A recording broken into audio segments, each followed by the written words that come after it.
Welcome to another session of the Industry Series Dialogue. I am Pragya Mishra and I am heading the Customer Success and Operations Department at Courseplay. Courseplay is a 360-degree employee growth platform. So training is often measured by completion rates, but real success happens on the job. Today, we are exploring how elite L&D teams are shifting the focus from checking boxes to driving high performance results. And joining us is Aishwarya, the award-winning Associate General Manager of L&D at Brigade Enterprises Limited, a visionary leader who blends her background as a creative entrepreneur to transform corporate learning into a high-performance experiential learning. Hi, Aishwarya. Thank you so much for joining us today. Hi, Pragya. Thank you so much for that nice introduction. And thank you for having me. Most welcome, Aishwarya. I am looking forward to this discussion because we've had a lot of our discussions previously, but they have been mainly around the platform. It'll be interesting to see more information from you today. Absolutely. I'm looking forward to it too. Great. So I'd like to start by asking that while completion rates are often celebrated, they don't always reflect the real impact that's happening on the ground.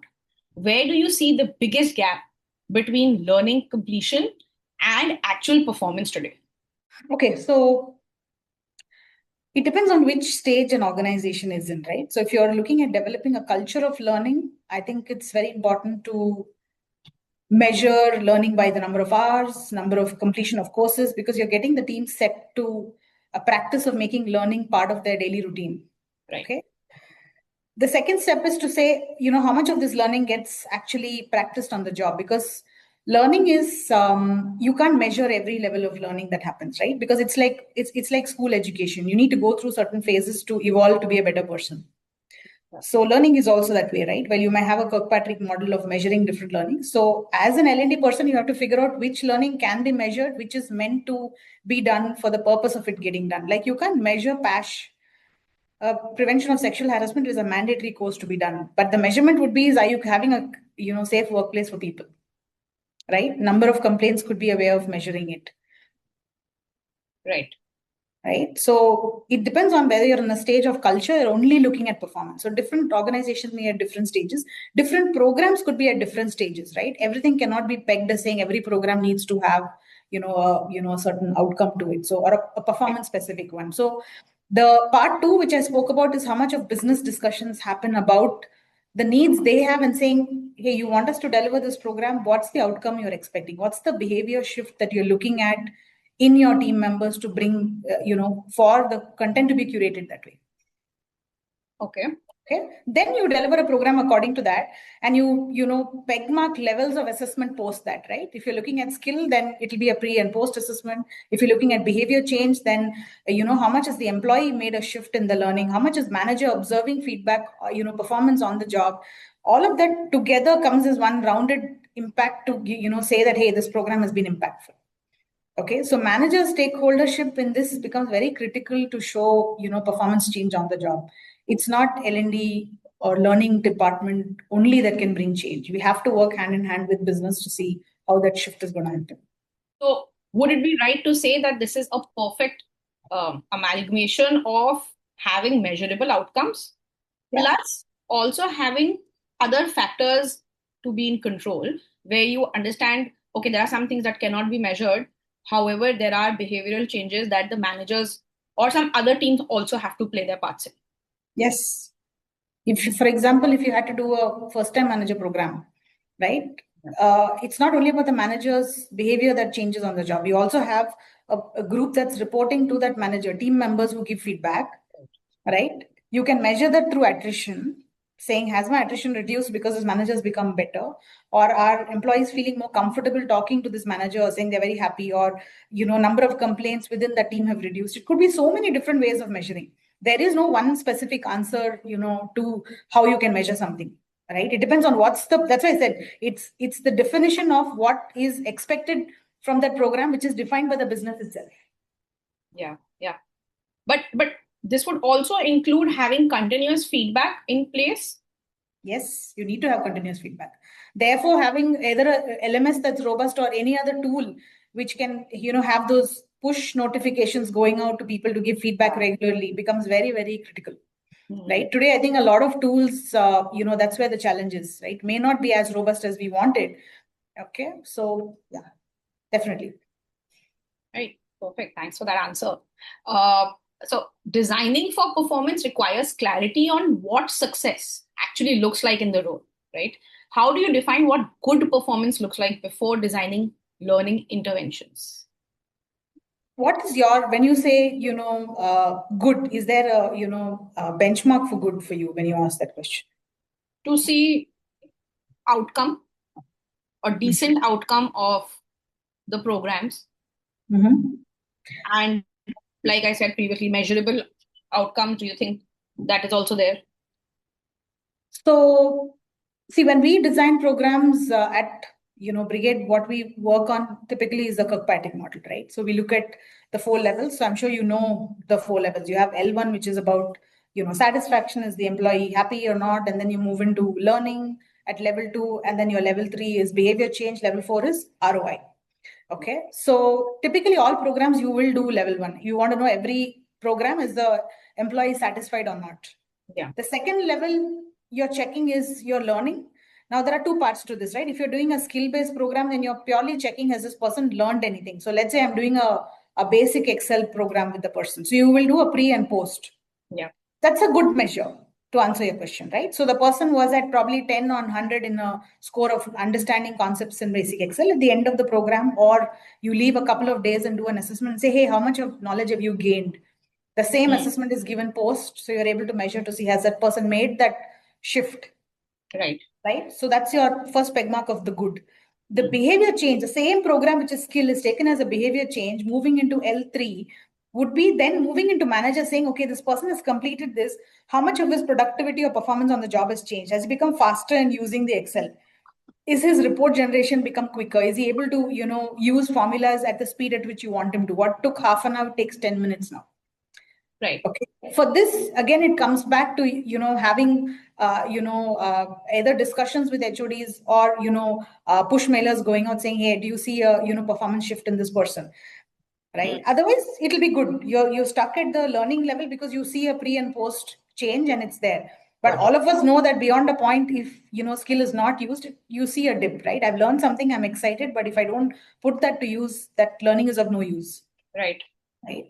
So therefore, again, I mean, everything I'm saying comes back to saying we have to have those discussions with business, which in today's time is a challenge because you cannot sit and talk with every business person about every training program. Therefore, having a robust platform, which is going to, it could be through an LLM or it could be through any tool or platform that's there, which is, saying, hey, this program is done 30 days up. Tell us how your team member is doing.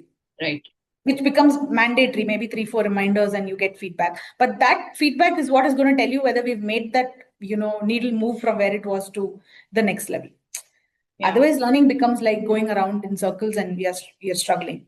Yeah. Yeah. Okay. By learning might be happening, right? I'm not saying learning does not happen. Whether we measure or not, it's a continuous process. But today, because measurement of learning becomes a question mark, therefore having these systems in place becomes critical. Okay. And then there's L4. Yeah.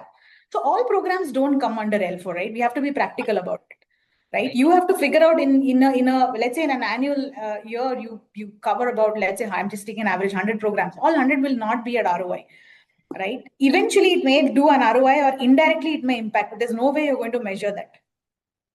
Yeah.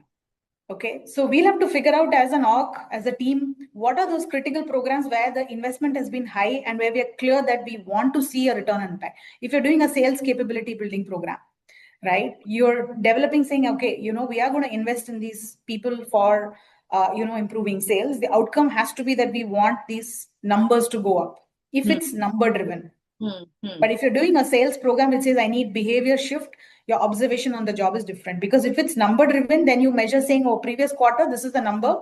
You're attending this program. 6 months later, how has the shift been in terms of your, behavior?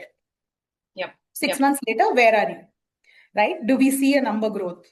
But if you're not looking at numbers, you're saying, hey, this salesperson is very, very pushy in sales, right? We want him to become more consultative. We want him to start having more in-depth conversations, empathetic conversations with customer. Then it's a behavior training. So your program is defined developed, curated based on that, then your measurement is from the manager saying, hey, how do you see this, this employee having different kinds of client conversations? Do you see that shift? You could even have a digital solution saying you have his calls recorded to say, am I seeing a tone difference in the way he's talking to customers? So, the ROI is two different ways. So you will see that behavior getting practiced, and maybe in 6 months, he may not become phenomenal, but a year later, he could be a different kind of salesperson, right? Because behavior means I'm internalizing concepts and, behaving differently. Yeah. So I think it's all about saying which programs I want to and do. Even if you're doing a leadership program, it's exactly the same, right? While you may curate one single leadership program that impacts, let's say 60 people, 50 or 60 people, is the learning going to be the same for all? No, because that leadership program has to start off from a psychometric assessment, start off from, your cognitive assessment to say, hey, where are you as an individual? Or today, I think people are even talking about doing a strengths finder through Gallup, right? To say, hey, what's the strength? Where do we want to build this individual, to grow? Now, subsequently, we have to handhold the employee through building an, individual development plan.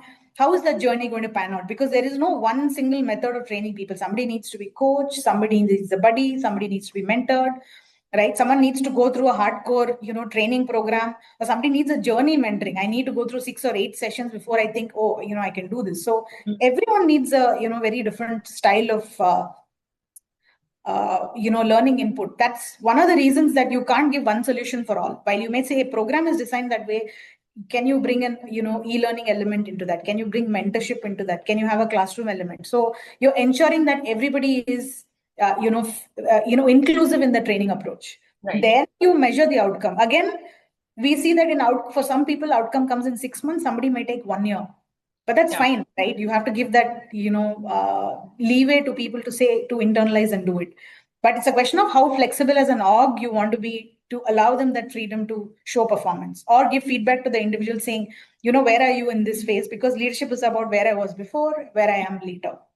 So it's all about saying which program, what is the outcome we want. I mean, it sounds very, challenging, but I think if we've gone and we go, fully into it and understand, I think it's a fantastic journey to analyze and see how it works out. But yes, I think orgs have to be patient. This whole thing of give us ROI immediately is not going to work. In my head, I think my head, or the more I read about it, it's typically a journey between 3 to 5 years, nothing less. Oh, that's interesting. You also mentioned a lot of these. You've broken down the answer into so many points. I was just wondering, because this was such a direct question. I'm sure a lot of L&D managers asked, what's the parameter? But then what you have mentioned makes perfect sense, because there are levels of employees that are going to go through these different programs. Then a defined outcome has to be decided before the program, like you said, whether you want to see learning, behavior change, whether you want to see ROI, etc. And also it depends upon the time. Some people might take a couple of years, some might pick it up quickly. So this is definitely not a straightforward answer, but it makes a lot of sense. It is that way because I think people have to be respected for the qualities they bring to the table. Yeah. Right? Like we recently did an assessment for one employee who's a very, very high performer. But when we actually did a cognitive tool, his performance or her performance was very low. Oh, so yeah. So it's not that I'm able to perform that only based on the capabilities that you think as an org is important. I am using my skill to bring results to the table. Yeah. Right? Unfortunately, I think as organizations, we put everybody in certain buckets or blocks or pegs and say you have to fit in, otherwise you're not, which I think is our fault, our folly, not the individuals. But then there are people like you are trying to change this and try and customize it. Yeah, we have to, right? That's why the sensitivity comes in, where I said, am I supposed to measure that person's weakness or measure the person's strength and say, hey, you're good and you're working? So we'll have to figure out which tool works best. Yeah, that makes a lot of sense. So you previously mentioned that learning is only valuable when it translates into action in real work scenarios. Gaining those skills is one thing, but you have to actually imply and put it in your day-to-day workings. How can learning experiences be designed to drive real world applications, in your opinion? It's a tough question, actually. You can break it up into parts like you did. Just repeat the last part. How can a learning experiences be designed to drive real world applications? How can trainings be actually transformed into applying this in day-to-day workings? Okay. So let me give you, I think probably answer this question through, something we tried out recently, right? So we're looking at an org-wide technology capability building program. Okay, we're saying, hey, how does the whole org kind of shift from understanding tech? Because we're all brick and mortar, very people oriented. Say, so there's a lot of resistance to any form of tech, right? AI or so on. So, but then of course, we're all forced to take it up whether we like it or otherwise. Okay. So we started this, program called Tech Forward, and we collaborated for this with the IT team, right? Because none of us in L&D would say we are experts in IT and saying, so we want to do this. We said IT is a critical stakeholder in this. And we have a couple of strategy people who also support saying, hey, what are the, core tech topics that we need to talk about? Because I think the world has so much, but what is it that we want? So, our IT head itself helped us actually, curate a program with about 11 to 12 critical topics. And all of these, content was through open source and, things that we put together, reading material or, internal sessions that we conducted. We rolled it out as a self-learning module for people. Okay. And close to 60% of, the org took it up, right? I mean, in the sense I would say that everyone started it off, but successful completion, because the end of, completing this 2-hour self-learning module, which is paced, you can take it at your own pace. People had to take a quiz. Okay, and you had to complete that successfully. And we said you can take any number of attempts to complete because the intent is to, pass. So we realized that from the, the 100% completion came to 80, and successful completion was only about 60% of the org, right? Because, the subject matter was such. Now we said this is the tier one. So we have a large mass of close to 60% of the org who's shifted from not knowing something to knowing the subject, right? They're not experts, but I know that there's something called as cloud, or what is this whole cloud thing? How do I, break it down into something simpler? Or you're talking about cybersecurity. What is this all about? Right? Is it about my system only, or from the larger perspective where it is? Now we said, okay, how do we like to answer a question on saying, how do I make this more experiential for people, right? How do I implement this? Phase 2 or the tier 2 group was saying, okay, we said we look at the 10% of the 60%. Okay. Right. So we have, so we have 600 people. You're not 600, sorry, 60, people who are shortlisted from this. Actually, it's a larger number. I think we called out about 90 of them who had successfully cleared these assessments at first shot with 90% and above. Okay, that's amazing.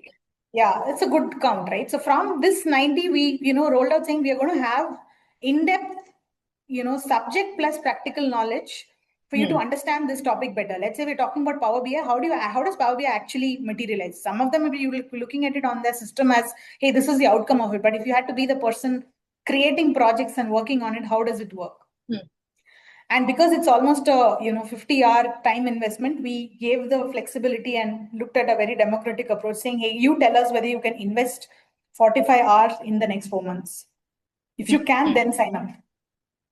Because after this, you also have to deliver a project. It's not just learning. Okay. You have to be able to work on a use case, of course, in teams, but you have to play a critical role in that. So it's learning plus putting it into use. So you take up a business challenge and implement it. So out of the 90, almost 60 people signed up for it. And we are in the last leg of that, phase of rollout. So here, if you see, there are multiple stakeholders. I spoke about IT, I spoke about IT strategy. Then I spoke about business challenges coming into the picture. So you see that there is a pattern. So we start off with, the level of learning we're talking about, and then move into saying, that there's a deeper element of learning coming in where I'm not just, looking at a TED Talk video and understanding a concept, but sitting through an entire 1 or 2 day program to, internalize that learning. Practical element coming in because I'm sitting and actually working on, Power BI reporting, understand that, okay, if I have a large chart of so much data, what do I do with it? Right. Then going back to my team or my, head of department to say, hey, I need to, figure out a challenge to solve. So it could be, and we're also looking at cross-functional projects, right? I'm not saying, oh, all of us have to work in the same. So I could have an accounts and in IT and L&D working together. You could have, a CRM team sitting with, some other vertical all working together. So you have like a very diverse group of working on a project. So you also cross-collaborate and cross-pollinate ideas. But the result is that you have to bring out a successful use case, and this is presented to management. Okay. So this becomes a solution which not necessarily is used by that team only, but it can be used by any business. So the outcome of this whole thing, how do I make it more experiential? How do I, internalize this? Is we can't leave a theoretical learning only as theoretical. It has to flow to the next levels. Okay, but there's one point there which we have to understand is it's the affinity of it. Everyone cannot flow through all levels. Oh, that's interesting. Yeah, because you can't force someone who doesn't understand, right? Somebody has to be only at a knowledge level. You have to respect that, because Right. for them probably that learning will be slow, or for them it's more hands-on. It's not sitting through a classroom, but I might sit with a peer and learn it better, or I might use a LinkedIn tool to learn something better on my own. So that will take time to get to. So you can't move the entire 1,000 odd employees all together in the same stage. That's not going to work.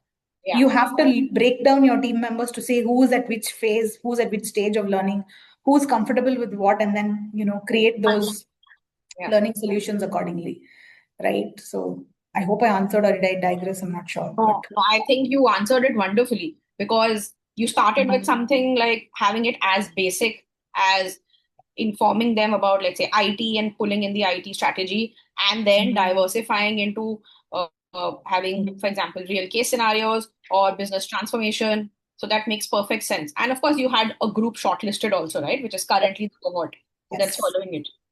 So that's brilliantly done. I hope you are able to probably have a great case study or great outcome from this. I mean, we're hoping to probably, bring out some successful outcomes from it. Yeah. June and July is the cutoff for it. So yeah.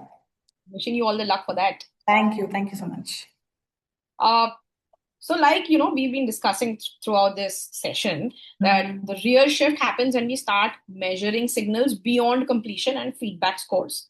What early indicators signal that learning is translating into performance? Like you are able to understand that, yes, this is going into the right track, and I will be able to see all of this learning either be translated to performance or see some other outcome that you had thought of achieving.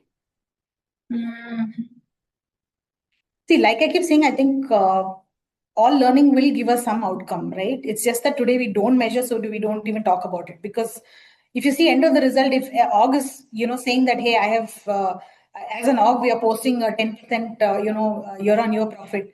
Every spoke in the wheel has done some work for the outcome. Yeah. Right. So you can't negate and say, okay, L&D work didn't work, everything else worked for that. It's not, right? There is a role that every function, every team, plays in it. So, I mean, if you had to, only say, I'm just trying to figure out if I can give an example for this question. So we have a leadership program that we run called this. Okay. So it's called Brigades High Talent. Okay. So the intent was to have a clear line of succession coming out of this program. Do we have people who we, building capability for? Can they fill in certain roles, responsibilities? Can they fill certain shoes as people move out of the org or take on stretch projects? That was, the larger intent when we planned this. And so, people are identified through performance, number of years in the org and all of that. So once they, are chosen to be part of Bright, they go through a certain set of, assessment tools. And we ensure that, they have individual development plans that are created. Now, from these IDPs, we look at certain competencies that, are commonly running across all of that particular cohort. Right? Could be, something to do with leadership. It could be certain managerial capabilities. It could be something related to innovation or strategy, because we're talking about leadership. But now once these strains are very clear, saying, hey, there's a pattern that we see observing that quite a few of the leaders look at the same. We curate leadership modules which are more based on storytelling rather than typical leadership sessions that are PowerPoint driven or concept children. I'm not saying concepts don't exist, they do exist, but to understand concepts better. And we intersperse these sessions with mentorship. So since mentorship is one-on-one, you see that every individual's practice on the job of what I'm taking away from that session and implementing could be very, very different from what someone else is doing, right? While the concept is still the same, right? Everyone, if you're looking at, say, let's say a managerial capability, we've spoken about delegation, okay? Now, typical delegation, you will learn certain concepts, but you'll see, hey, one person is talking about, delegation in a different way. Someone else is talking about delegation in a different way, because one leader might say, you know what, while my role is as a leader, I'm technically an individual contributor because my role is such. He could be a structural engineer or whatever. How is he going to delegate when I don't have a team reporting to me? Because then his peer becomes, the person he's delegating to. So it's not top-down delegation, it's delegation in a more horizontal way. Yeah. Right? Now, you normally delegate what people, I'm just taking an example of delegation, is you will delegate work to someone who already knows it. But there's also a flip side to delegation saying, I delegate something you don't know because you learned that concept as something that's new. Yeah. Right? So same thing, a simple thing as delegation is done differently. So you'll see that, same concept is being implemented by this, participants in every single way. So when they go through mentorship and say, hey, this is my challenge, how do I use this concept there? They are actually breaking down that concept much more on the job. So the results are very, very different. Understood. Okay. So again, I'm not saying this particular kind of thing will work across all programs, but I'm giving you an example of, how we run this for leadership and say that, that it works. So, and that's how you measure, because now here you're not going to measure after 6 months and say, oh, I see success. You will see the results a year and a half, or even 2 years later, because it takes internalizing to, to understand these concepts, put it into practice and say, hey, is it working for me or not?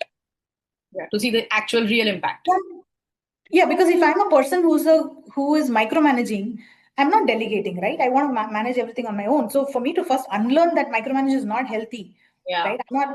And then, put this new concept into place, my team becoming, having affinity to it. And then you seeing results, you come back to mentorship and say, hey, this idea is working. I'm having a fantastic time with my team. How do I move to the next level now? So you see a journey. So for some people, it's, maybe 5 or 6 sessions. For some people, it go up to 7 or 8 sessions. Then you see a transformation, and then you're saying, hey, this person can scale, do stretch projects or other things. So you can show only scale, when you have patience. That's the reason I said that people have to be, patient in an org. Nothing is going to give results, immediately. Okay, and it's a combination, right? Like in school, it's not just the teacher teaching. You have parents playing a critical role in the success of a child. It's exactly that in a workplace. It can't be only L&D's role to make that employee successful. Managers have to play an important role in handholding, saying, hey, what is it that you learned? It could be a simple conversation, after the training, or, over a break, or during a quick one-on-one meeting. But those become important, because when you negate and say, okay, training ho gaya, chalo aake kaam shuru karo, then it becomes an activity. Yeah. Without realizing it, sometimes we do that, mistake. So it's a lot of things, right, coming together. It's mindset change, it's business coming, into place. It's every leader taking ownership, employee taking ownership, right? It's a combination of everything. I don't think any one thing will work. So this actually indicates the company culture, which I have personally seen with the brigade team, that the culture of learning and having these impactful programs is in place. And like you said, it cannot be driven by just one team. It has to be there throughout the organization. Yeah. Right. And then when you have your performance metrics and you're measuring, people saying, oh, do we need to hire somebody from outside, or do we have capability within? And you're saying, oh, yeah, this person's ready for it. So you see an outcome. Now that can't have a metric, right? You are not saying return on investment is I've replaced this open position with this person. But technically you've built capability within. So I think, it's also, painting a picture of growth, and people at the top or anywhere in the org being able to accept, these visual representations rather than looking at everything from numerical perspective. Yeah, that makes a lot of sense. But, despite having well-structured programs, in your experience, you would have seen that organizations often struggle to see sustained impact after training. Absolutely. So, I think I would also say we are in struggling phase. It's not that you are. Yeah. So, but again, in your opinion, where do organizations typically struggle in driving post-training impact? Because the training part is complete, and in some cases, you said you'll see immediate impact, but in a lot of cases, you'll see it taking a bit of time. But where are those few areas where organizations struggle? I think most often it's in the L3 and L4, Yeah. right? Because behavior change. Because you're not only looking at the employee saying, hey, I have improved, you want other stakeholders' feedback on that. Do they have the time to give that feedback? Have they really observed you to give that feedback? Because at the end of the day, there's some amount of bias or whatever comes in. So can I be unbiased in giving feedback? There's so many elements that come in, and do you have a strong tool that's able to push those? Because if it's driven through, other manual, tools, like let's say I'm sending an email, then it relies on that individual to send email reminders, or the mail comes in and I don't check, or an MS Forms tools, how many reminders do you send? So sometimes an automation helps because it eases the stress on an individual, but push notifications go out to be able to collate and give data. And can we put numerics to subjective lines, right? So which means your questions have to be such that there's a number associated to an answer. Otherwise, everybody is saying, I saw this person, he's improved. Now, what is that improvement? We don't know, right? So it's also how are we, packaging the questions to make more logical sense out of it. Yeah. So many elements. So I think every program, the level 3, level 4 will continue to be a challenge, because the program is so unique. Participants are unique. It's a continuous process. You just have to keep redefining what we want. And more tech is going to help for sure, but it's important. And in some cases, especially L3, I think a retraining would also be required because resistance will always be there when it comes to behavior change. Correct. You will have to. So it's only the results that we say, can this, a person go back to training? Does he or she have to be retrained again? And also the reliance on certain assessments, like let's say if you're doing a 360, you have to learn to trust the tool to say, yeah, this is giving us feedback, so we're going to take it at that level. Because I know there are some companies, when you read about, which says that every leader's performance is measured on a 360 feedback, and you should be scoring a 96 or a 98. You can't have too many of your team members giving you negative feedback. Right. So, so that's again part of the culture. Where's the leaning towards? So what is defined is very, very important. That struggle will be there. Pragya, I don't think that's going to really change much, because every year the requirements are changing, no? Yeah. Program outcomes are very different. So hopefully with all of these agentic capabilities that are coming out and automation, hopefully these things should get better. But over dependency on that also is a challenge, right? Because you start leaning on AI for everything. See, if it's solution driven, it's fine. But then, okay, I need to have a conversation with you. AI gives you the answer for what should I ask that person. Then it becomes very transactional rather than someone using their gray matter to be able to think through. So it's a very sensitive situation to be in. But I think we'll evolve to be smarter in using it. Hopefully. Yeah. Thank you so much for the answers to these questions. Now we'll have a quick round of questions, only 4 questions, where you will have to answer in, let's say, less than 30 seconds, which is like the rapid fire answers. Okay. And it should be interesting. This is something that we've recently started. Okay. Should I start with the first question? Okay, sure. Completion or performance? What matters more? Performance, obviously, right? All of us want to see performance on the job. The question again is measuring that performance on the job and how. So performance is something all of us like to have. It's aspirational, and there's a lot of work in it. I think as L&D professionals, we'll continue to work hard at getting performance in most of our programs. Yeah, and getting it right. Okay, one metric L&D should stop obsessing over. If you ask me, I will say impact of the program. Okay. I